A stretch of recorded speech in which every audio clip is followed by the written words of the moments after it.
कहीं दूर एक दर्जी रहा करता था।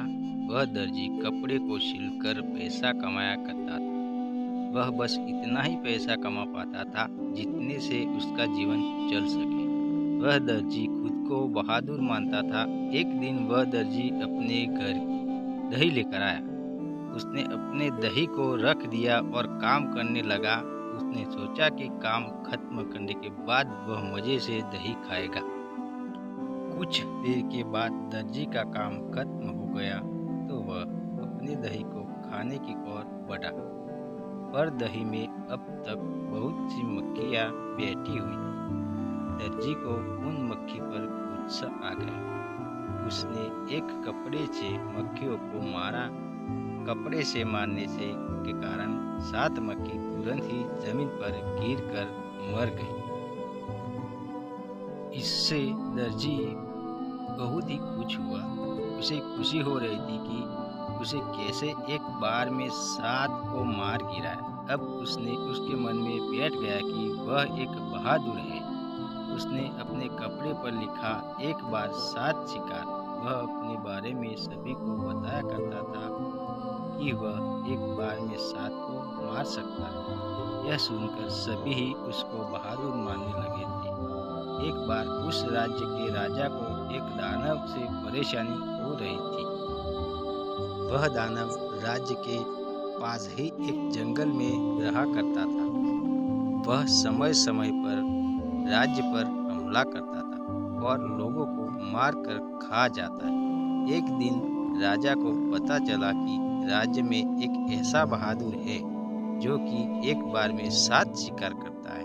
राजा को लगा कि यह वह बहादुर है, आजाद कर सकता है। अगले दिन ही राजा से उस बहादुर दर्जी को अपने दरबार में बुलाया।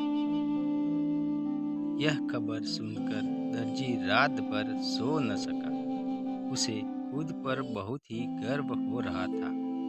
अगले दिन दर्जी दरबार में पहुंच गया। राजा से अपनी सारी समस्या दर्जी से कह डाली। दर्जी ने कहा, आप चिंता न करें, उस दानव को मैं कुछ समय में ही हरा दूंगा। राजा ने दर्जी से कहा, तुम अपने साथ कुछ सैनिक और हथियार लेकर जाओ। दर्जी ने तुरंत ही मना कर दिया। उसने कहा, मैं अकेला ही हरा दूंगा। दर्जी अगले दिन ही अपने साथ पनीर का टुकड़ा और चिड़िया लेकर चल दिया। वह दर्जी जब जंगल में पहुंचा तो उसके सामने वह दानव आ खड़ा हुआ। दर्जी ने कहा, मैं तुम्हें मारने आया हूँ। आज मैं तुम्हें मार दूंगा। दानव ने कहा, तुम मुझे कैसे मार सकते हो? अगर तुम्हें विश्वास नहीं है तो मुकाबला करके देख लो। दानव ने एक बड़ा सा पत्थर उठाकर दूर फेंक दिया। दर्जी ने कहा, बस तुम इतना ही दूर फेंक पाए? यह कहते हुए दर्जी ने धीरे से अपने जेब में से चिड़िया को निकाला और ऊपर उछाल दिया। चिड़िया आकाश में उड़ गई, फिर वह कभी नीचे नहीं आई। दानव इस दर्जी से थोड़ा डरने लगा। फिर दानव ने एक पत्थर को इतना दबाया कि उसमें से पानी निकल गया। दर्जी ने अपने जेब में से पनीर को निकाला और एक ही हाथ से दबाया तो बहुत सारा पानी निकल आया। अब दानव ने अपने घुटने टेक दिए।